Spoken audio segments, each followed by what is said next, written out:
Hello，大家好，歡迎大家收睇 Ampas 嘅優仔工房。C 組另一場嘅賽事，海地就繼呢個52年後再次去到決賽周。海地對於佢哋備戰啊各方面，我其實同大家都係差唔多，比較陌生。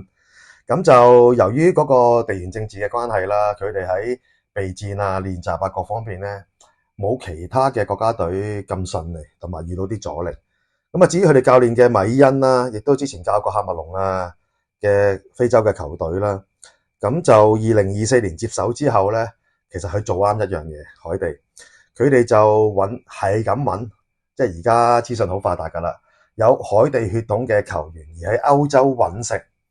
咁啊多數即係唔係啲頂級啊嗰啲㗎啦，咁啊有啲都係叫做歐洲啲2、3線嘅聯賽球隊啦，所以你見到咧海地啲球員咧係聯合國嚟嘅。德國、法國、意大利、英格蘭、瑞士、西班牙、伊朗、土耳其，其實咩地方都有嘅。咁啊，所以喺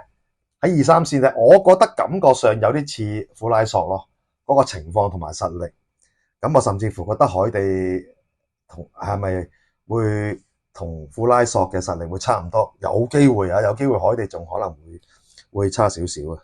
咁啊，而陣中比較大名嘅就係中場球員嘅比利加迪啦，呢位踢狼隊嘅球員，佢本身都係法國出世，都係咁嘅情況之下咧，就即係代表海地啦出戰今屆嘅世界盃。喺呢一組咧 C 組海地就應該我自己覺得，不過當然要睇過先知啦，賽前預計啫，都會應該係攞下經驗咁樣享受下今屆嘅決賽周。咁啊，至於蘇格蘭啦，之前都同大家提過啦，就喺熱身賽都對過庫拉索。蘇格蘭其實有一樣嘢就一定有嘅，班波嘅整體嘅鬥志、團結性、國民嘅支持。蘇格蘭咧咁多年之後重返決賽周咧，其實係一件大事嚟嘅，對於蘇格蘭嚟講。咁啊，球員上下一心噶啦，呢個就無可否認。咁啊，至於蘇格蘭方面咧，就喺友誼賽嘅時候對住庫拉索啦，之前做過啦，嗰場波冇咗麥湯文尼，咁亦都收起咗咧，就係麥堅。咁啊，有麥湯文尼，有麥堅，加埋喺英超都經驗好豐富嘅基士提，其實中場線真係幾 OK 嘅。不過有啲可惜咧，就基摩就係即係喺賽前嘅熱身賽就受傷退隊啦。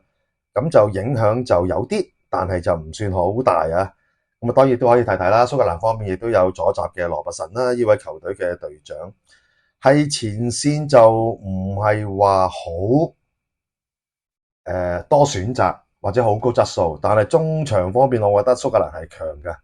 後防都係普遍穩打穩紮啊，即係硬淨淨啊，高高大大咁樣啦。所以蘇格蘭一場波對住海地，其實佢哋兩隊波心裏有數啦。牌面上就係同組方面嘅巴西，同埋就係另一支非洲球隊嘅摩洛哥會高啲噶。嗰兩隊如無意外應該出線機會幾大。反而蘇格蘭同海地呢一場波都會見到啲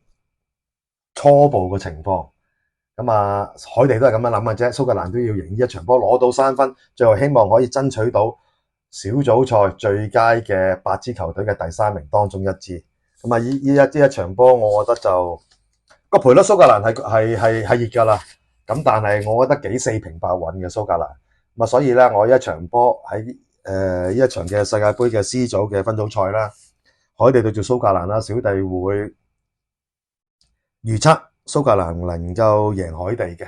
能夠順利咧打響頭炮攞到3分，爭取 C 組嘅出線權，去威脅同組嘅巴西同埋摩洛哥。好，咁亦都傾住咁多先啦，好多好波睇啊，嚟緊噶啦。咁啊，世界盃好多啲強對碰啊，大家拭目以待。不過最緊要各位老友支持我哋安播體育傳媒嘅優仔工房之世界盃系列，下次再同大家傾過，拜拜。